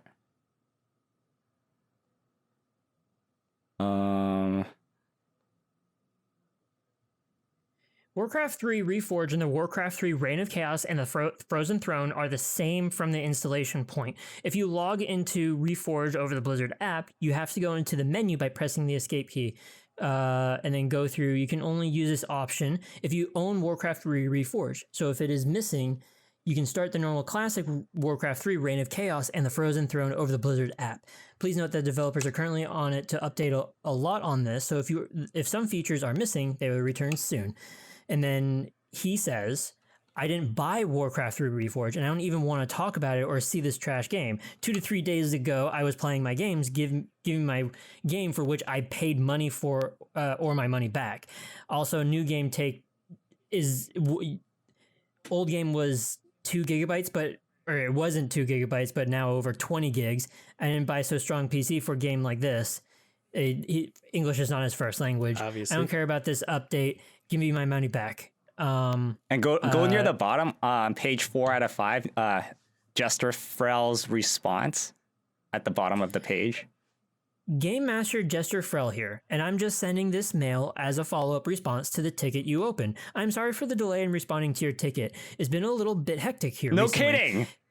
Yeah, obviously, because everybody fucking hates your game. TFT is still connected, the Frozen Throne is still connected to your account and the game is playable. If you are not able to play it now, then it won't go anywhere. You can simply leave it as is until you get a PC that can install the new game. Wow. So you can only play Reforged, and then because of like this is a very, very specific instance. But like this guy was like, I've been playing the classic one. I didn't want Reforged. Now I can't play it because I never upgraded my computer. I never updated or bought a new computer or anything. And this guy right here was just like, oh, you still have your game. Just get a new computer. Yeah. It was that was it. That was like the solution. And it was like, no, fuck you. Like that's so bullshit. Of course it like, is. Yeah. So, man, how much further can Blizzard go to throw everybody else under the bus plus themselves? Yeah, they're officially one of the worst companies, more than EA and Bethesda. Yep. That is certainly true. I don't play none of their games. I'll leave it to y'all. Oh wow. Nah, I know y'all. I think pretty much everybody stopped at this point, right? I don't know. Well, There's some people that are just I'm saying out of us, hardcore fans still. Out of us, though. I'm not talking about like Yeah. everybody like that. But I mean, do you guys? Neither one of you plays. I don't any even other have games any of their anymore, right? games installed. Yeah. Well, the thing is everybody and their mother has to say, no, it's Blizzard / Activision. So in that case, Yeah. Then you Lady probably Infamous do. and I Call of Duty. have Modern Warfare. Yeah. Call of Duty. that's not something to be happy about. Hey, look. I'm not I'm not too political and stuff like that. And I know Blizzard and Activision are connected in some way. And I know what they did with Destiny. And look, this year is Treyarch's year, so I'm good. But what about next year? That's Sledgehammer. But like it's still okay. It doesn't matter because even though that you say Treyarch or Sledgehammer, Activision owns Call of Duty. So you're still buying something from Blizzard Activision. Well, Sledgehammer is the developer, not the publisher. Yo, look. Exactly. Well, look. Okay, that's a Mimi problem. Okay, and you gotta let me deal with it because I'm the only one that plays Call of Duty religiously here. So let me sit in my corner and think about it. There's still the rest of the half of the world that plays Call of Duty games religiously. Yeah. So. Yeah. Well, the thing is that I do think what Call of Duty is doing for the esports industry is actually good. Like, as bad as that sounds, like I think like that, like without them, I don't think the esports community is gonna thrive as well. Because like if you think about it, like how esports is developing, like Call of Duty has always been consistent with what they're doing. I just don't like how they do things, but like the amount of money that's being put into like a team game other than League of Legends and Dota. Right. Call of Duty has been in this weird realm where like it doesn't change the formula too much to the point where the meta just goes like, oh, okay, now we have to sign new people just because like, you know, this one thing changed. There's no what's that thing called? It's power creeping. There's not a whole lot of that. Like, you know, like games like League of Legends that can power creep. Like Rainbow Six Siege, that can power creep.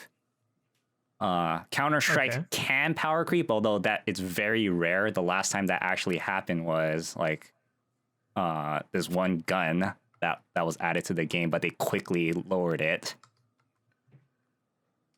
Do you know what power creeping is? You're gonna have to explain this one. Okay, so power creeping is when they add something new to the game, like a new character or a new like weapon or something like that. They make that weapon artificially strong or make that character artificially strong. Okay. And this is for the purpose of like people buying that character or playing that character.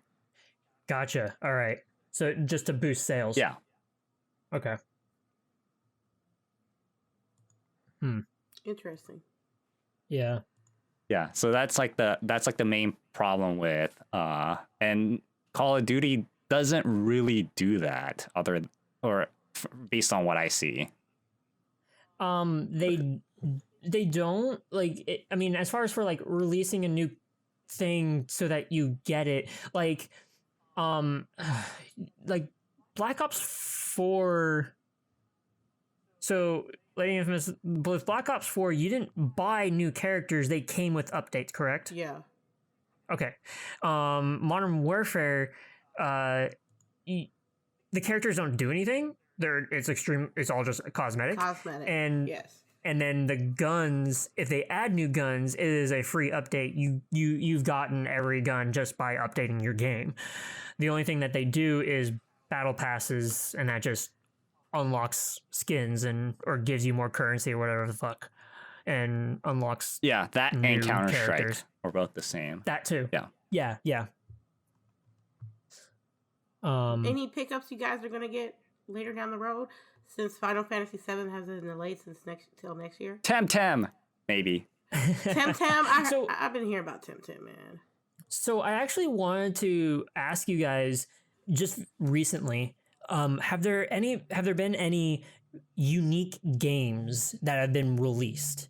I guess within the last month or something like that, like something with a cool art design or concept, game concept or whatever. Like, because I have one that I've been looking at, and it's not necessarily new, but I want to know if you guys have seen anything, because I feel like that we've gotten some unique games for the past month or two. Well, Like, what games Which does one were anything you come to thinking? mind? Are you thinking So- Kunai? Well, I already have that. Yeah. But like, Kunai is a Metroidvania. I mean, the look of it is extremely like, original Game Boy. That's the first thing I think of. But more what I was thinking of was a game called Coffee Talk. And do you guys know what Valhalla was? Hey, Coffee Talk, ain't that barista simulator? Oh yeah, I wanted to get I'm that. not playing that shit. Come on, man. Come on, man. No, because That should be a jam, Lady Valhalla, Infamous. like the Cyberpunk one, I played that one. I loved it. I'm not playing Coffee Talk. That should be a jam. But the thing is like, it's not like the coffee that is the main point. It's that you talk to all these characters. I know, Oh wait, that's I'm what I not do at my thinking about it. I job. think I know which game you're talking about. Yeah, I have Valhalla, like the Cyberpunk bartender action game. Yeah, I like that game. I never finished it, but then like I might want to like revisit that game. But the thing is like, while this is not necessarily the most unique thing, well, I won't say the most unique thing, because like Valhalla did do this sort of concept first. It's still unique. However, it is the art style too, and the aesthetic of it all that really kind of grabs me. It's same thing with Valhalla. I never played it. However, I don't even think I have Valhalla. I think I gotta check my Steam. But anyways, like something that is more like you have a conversation and like you get a story out of this while having some sort of little mini games of pouring a drink or whatever. But it's really just character development is what this game goes for. But Yeah, it's mostly story, and then like it's just story with like mixing drinks mini game. yeah, With a little bit of exactly. figuring out. They'll like, sometimes a customer will come in and say I want something that'll boost me with energy, but then still makes me super wasted and stuff like that. And then like you have to figure out what that drink is and stuff like that. Yeah. So, like, as the story progresses, players will fill out their menu with new drinks and can opt to serve alternate orders, which, surprisingly enough, can tip the scales of fate and lead this to several endings for each of the caffeine-addled regulars. Amazing what good coffee can do for a broken heart. So that's just They're like talking about me. that's Mondays for Lady Infamous. Oh my god. Yeah, Yo. dude, LadyInfamous, dude, you should play you should make a series called Barista Plays. And then I'm pretty sure you'll get a lot of views for that. Make a Barista- bomb ass bomb. Is it make on a bomb- Steam? Is it on Yeah, Steam? it's on Steam. And I'm much pretty is sure it? make a It's $13. Oh my god, no. Why would I want to pay $13 for something I do? dude. 5 Yeah, minutes I'm pretty later? sure that like Wait a just that minute. one YouTube video will pay for the game. But Lady Infamous, don't you want to serve a coffee and ginger latte to a sportsy orc? I do that on Fridays. Wow, Oh, you got orcs coming in wow. on Fridays? Yes. That's quite Wow. telling of how you think about your regulars. Holy shit. Jesus. And not all of them are pleasant. Let's keep it real. But But what? Anyways, I'm just saying. No, I'm just saying. no. I was just going to continue on with this, but like. You should do we're- coffee we're- talk. You guys should do coffee talk so you can understand what I go through as a barista. I'm pretty sure they're not going to be as melodramatic or romantic as this. I did it for like a few months when I worked at a bakery. Okay. But anyways, has there been any games that you guys been looking into that like, I guess were unique in some way? There's probably this is one called Weedcraft. I think Oh that's god, it. I have that game. You do? Yeah. You don't need, Okay, so it's not a very good game. it's not a Just very so you good know. game. Yeah, I'm pretty sure it's the same game. It's the one where you like run your own like dispensary essentially, right? Yeah. Yeah, it's not a great game. It's not. I was I excited. mean, I played it when it came out, the day it came out, I got it for whatever reason, and that was a long time ago. So like between then and now, they might have like done a lot of updates to it. I don't even remember. It could have been early access or something, but it basically was like there just wasn't much to the game. Like you would have essentially you would have to pick whatever types you were going to grow, and then you would have to plant them and water them and trim them. So there's a lot of micromanaging. Put it out for sale, and then like some homeless person would come in, you have to beat them off with a stick. it was a weird game. I mean, it might be, like I said, it might be worth trying now because it's been over a year since I played it. I don't remember when I played it on 420. I think maybe 2 years ago. Yeah, it had to be like 2 years ago. If you have it on Steam, I think it is. I think it is like 2 years. Unless wait, sorry. You said Weed Shop or what's the game? Weedcraft. Oh, my bad. I think I'm thinking of Weed Shop. I'm thinking of something different. Maybe I think it's probably the same one. Let me go check my wish list real quick because it's the one that you're thinking of, LadyInfamous, is Weedcraft Incorporated. Yeah. That's the one I'm talking about. Yes. This is not the one that I played. No. So maybe this is good. I don't know. It's 9 out of 10. It's very positive. 9 out of 10. It's very positive reviews. Yeah. And it's $20. Ooh. So this one came out last year. Yeah. So is this the one you were talking about? No. But let me ask you this: what makes you want to play this game? I just want to. I saw Christopher Odd play it, so I was like, "Oh, okay." I thought you were just gonna be like, "I smoke weed." That's why. No, I mean that too, but that's. I mean, it could be a good game. I have no idea. I don't know, but Christopher Odd, like before I got a PC, I used to watch a lot of his PC games that he played. So, it looks like it. You described the game that you played a couple of years ago, to the T, but it's different. I mean, it sounds like I just kind of described what you have to do in order to run a weed shop. It's not that I described the same game. If you look up the one that I'm talking about, I think it's called Weed Shop 2. Yeah, I think it's called Weed Shop 2. Okay. That's something different because that one looks like it's more of a kind of a management type of thing. This one's these graphics are ass. Oh my god. Yeah. No way. It's a weed game. What did you expect? It came out 2017. Oh my god. And it got a rating of 9 out of 10 on Steam. I think people were probably high when they were playing it. This game, actually, you know what I think it is? I think this is one of those games that's like kind of like Surgeon Simulator, all those kinds of games where like people will rate it high because it's like so funny when you play it, but it's not because it's a good game. Because this is not a good game at all. No, that Weed Shop shit, nah. Yeah, it's not a good game. But Weedcraft might be. I don't know. Weedcraft Incorporated looks like something I can get jiggy with, so I put it on my wish list. What else? Let me check my Steam wish list. It's not as big as Civilization. I want to try out. But that dude, you're gonna sink so many hours if you can't handle like. I played it before.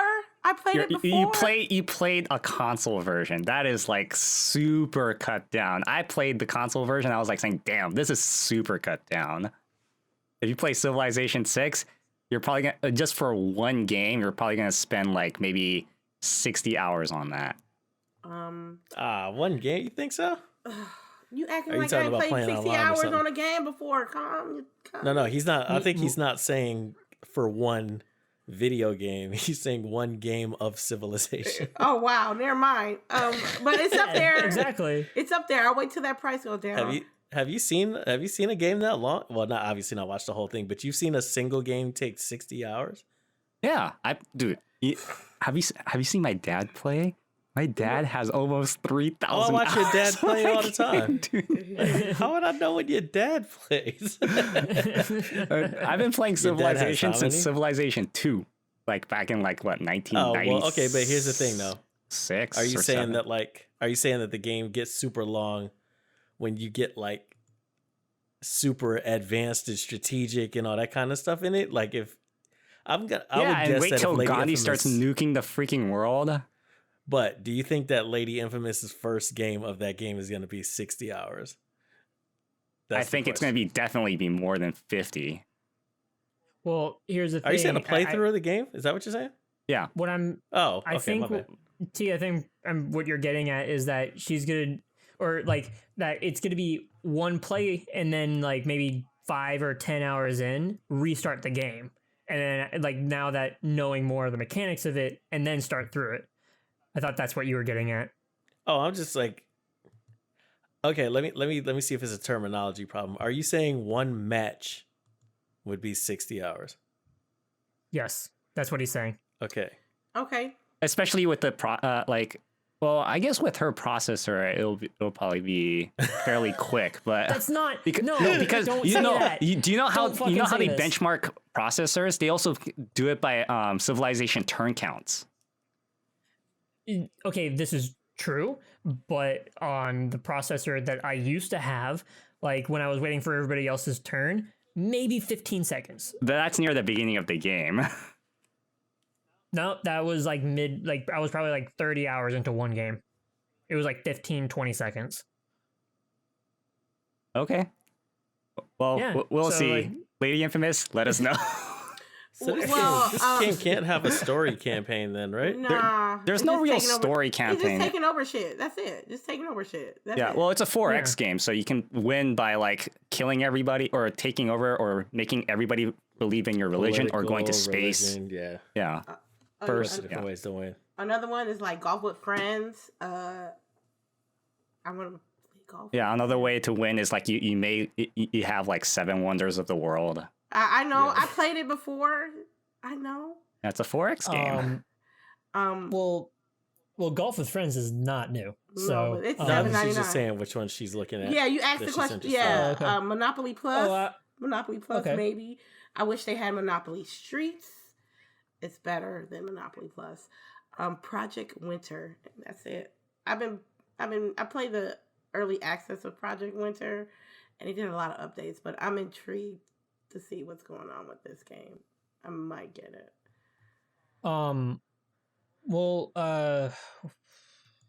Well, I mean, was there any new games that you've seen recently?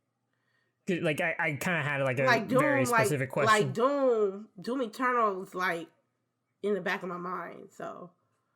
Oh, okay. Well, I have seen like a few. I just recall seeing a few of these indie games coming out, and like they were just unique. But Doom in their Eternal is not concepts. very unique though. Like it's still a Well- shooter that's action. Well, it was the question just kind of got lost after like explaining like what I was talking about, and then we went on to like, oh, new games that we're looking forward to, or what games we want to get. But I mean, I guess we could talk about like what is the next game we're looking forward to. Like that's something else, because I mean, we all got that. I guess like I'm actually looking for like maybe new VR games, or just maybe one more new VR game, because like Until You Fall has been like pretty cool, and I'm you know how in roguelike games like you have like I just talked shit about this before, but you have like certain builds of like of how to like get through a game. Like I decided to like make a build for like a type of playthrough I wanted to do, and I got like 2 or 3 levels before the very end of early access. And so I was like, I bet if I spent like another couple hours or a few hours on this, I could get it and I could finish this. Did you guys see the with VR games, like I've been looking into the new Walking Dead game? Yeah. I saw a little bit of gameplay of it. I think it looks okay. I mean, it looks good for a Walking Dead game, and I think that in VR, You mean, like graphically, it, or in terms of gameplay, or what? in terms of gameplay, Okay. or just like just for as like the amount of, I guess, polish or how much fun it is, because previous Walking Dead games have been complete trash. So, which is sad because I mean, zombie games, people love zombie What games. previous ones were there except for the Telltale ones? Am I forgetting something? There was a. Oh, the thing never is- mind. There was that Walking Dead like shooter, right? That was kind of Yeah, co-op. Came out like a year or 2 ago or something like that. something like Kinda that. like Dead That Island? one- No, No. I swear it came out and like just fell off the map almost immediately. But there was definitely like a 4-player. Maybe it wasn't The Walking Dead, a 4-player zombie game, kind of like co-op that came out like I'm pretty sure it was last year because I remember seeing people playing it on Twitch. You know what? It's weird because like you try to look up Walking Dead video games and they only mention the Telltale ones. Which is funny. Because it's so embarrassing to talk about the other ones. Exactly. Like, why talk about the other ones? Overkill's The Walking Dead. That's the one. That was the one I was talking about. So, which sucks because Overkill has like some good past, but like as time went on, there was like a huge, like the company tanked essentially, and this was one of those things of like it looks like a Left 4 Dead type of Walking Dead, and that would be cool, and then it turned into shit. So, but that VR game, I mean, I've seen a little bit in VR, and it looked nice.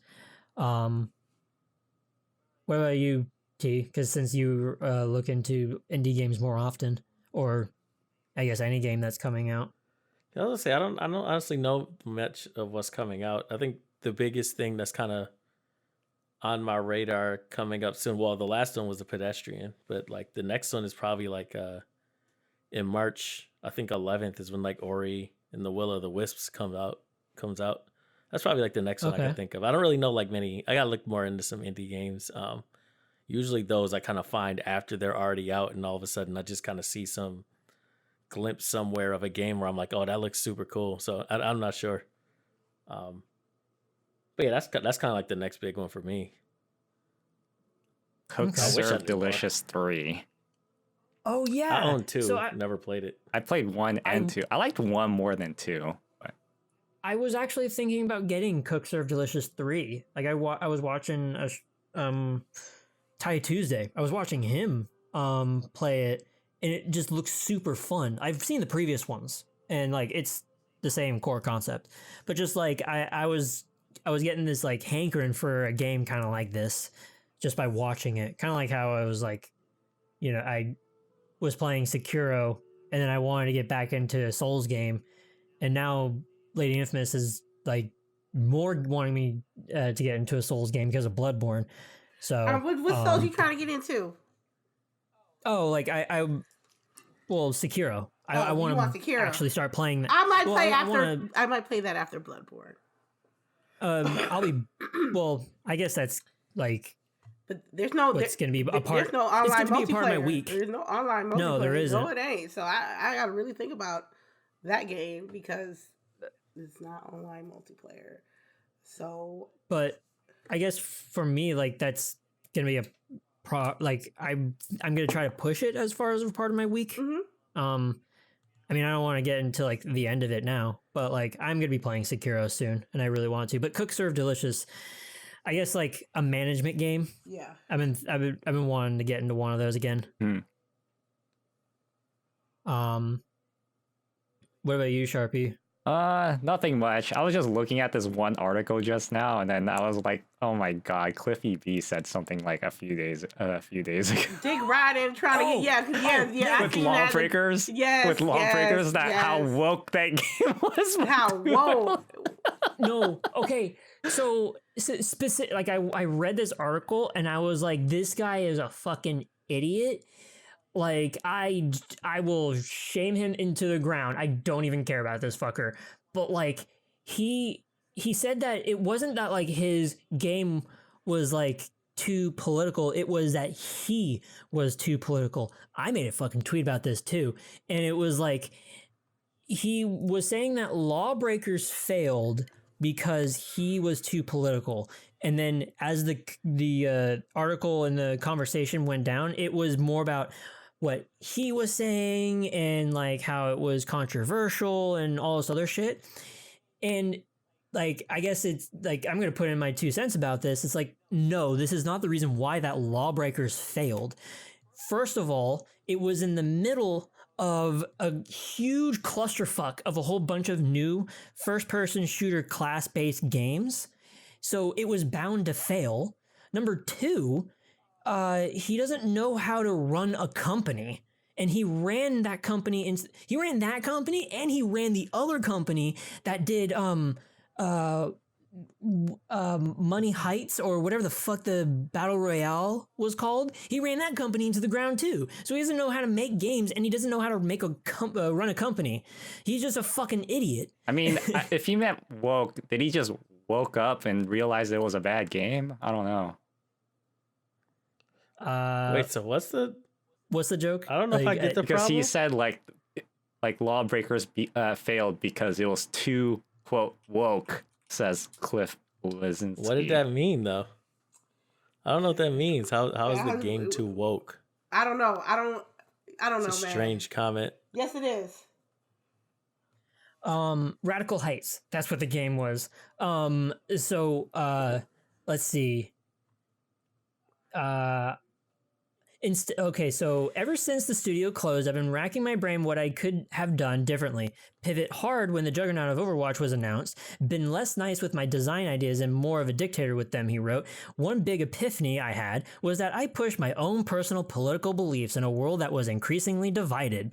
Instead of the story being, this game looks neat, it became, this is the game with the woke bro trying to push his hacky politics on us with gender-neutral bathrooms. Instead of these characters seem fun, it was, this is the studio with the CEO who refuses to make his female character sexier. Instead of, who am I going to choose? It became, white dude shoehorns diversity in this game and then smells his own smug farts in interviews instead of just letting the product speak for itself. He's wrong in every single account. Holy shit. Like, the only example that I can point out to that perfectly explains this, he actually says it like right here, pivot hard when the juggernaut of Overwatch was announced, and it's just like, remember Battleborn? Does anybody remember Battleborn? Mm-mm. What Only happened a there? name, but I do remember exactly. It, yeah. Like, some people will be like, what the hell? Battleborn? Like, I remember that name. What was that about? No, Battleborn was announced. I forget what the order was, but they were announced at roughly around the same time, and they were supposed to drop 4 months from each other. And they were both the same exact thing, except Battleborn added a story missions that was from A to B, and you did co-op like in those missions. But it was still like, we have a cast of characters who are all unique and they have their own abilities, class-based. Overwatch, owned by Blizzard with shit zillion millions of dollars, is like, yeah, we have a class-based shooter, it's PvP only, and we're going to shove it into everybody's faces because of, haha, we got money, and we're a better-known company than, hey, you, 2K, that makes Borderlands games. So, like, fucking, no, he could, like, pivot hard when the juggernaut of Overwatch was announced? Yes, that's what you do. Like, you put it on the back burner and you actually make your game better. That's one thing you could have done. Also, Radical Heights just drove that shit, like, the company into the ground too, because you put money into it and then you immediately pulled out and was like, okay, never mind. And you left with how many developers without a job who had to scramble for their lives? No, this guy's a fucking idiot. Okay. I went on a huge rant, but like, no, it's 100% true. There's been several games that do put in their political beliefs, and not only that, but developers that online, they post their political agenda hard. And when I say hard, like they talk about it constantly. I don't care about any of that. Make a good video game. There, Exhibit A. Just make a good video game. I don't care if it's political or not. Just make a good video game. Right. I think a perfect example of like people who are politically active but also made good games. Did any of you play you know what? I hate that I started talking about this and I'm forgetting the name of it already. It was that game that was 2D and the main character was the cat. You know what I'm talking about? What type of game was it? It was a 2D story based game. The main character was a cat. Huh. Oh my, like a black cat, and everybody was animals, and you had a bear, and you had a dog. I don't know why. Oh yeah, Night in the Woods. Night in the Woods. Oh. Yeah, I just saw it on my Steam right here. Yeah, one of the main people from Night in the Woods. I follow him on Twitter, and he talks about social issues and political issues very often. And his game was a success. Like, it, not necessarily two go hand in hand, but two will certainly go hand in hand if you are completely wrong and you're destructive in your society with your views. But like, that's just one example, but also like another political game was Papers, Please. Yeah. That was a political game, and it was a wild success. Yeah, because Like, it was a good wrong. video game. Exactly. It was a good video game in telling the story and the political issues, like to make that And the gameplay aspects of it. Yeah, and to bridge that gap. Like,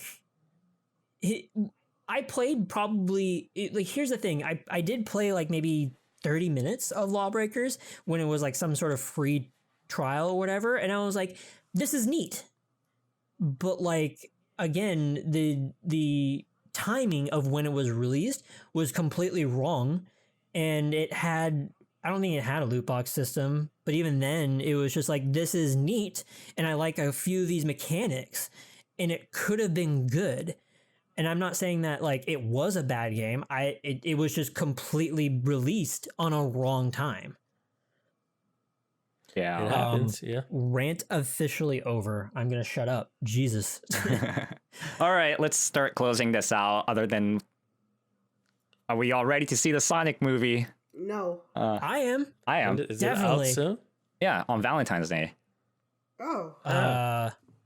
Because I'm like devoid of love. When's Valentine's Day? The 14th. It's on Like Friday, every year. bro. 14th. It's on Friday. Got it. I'm just joking. I Because love I'm everybody. devoid of love.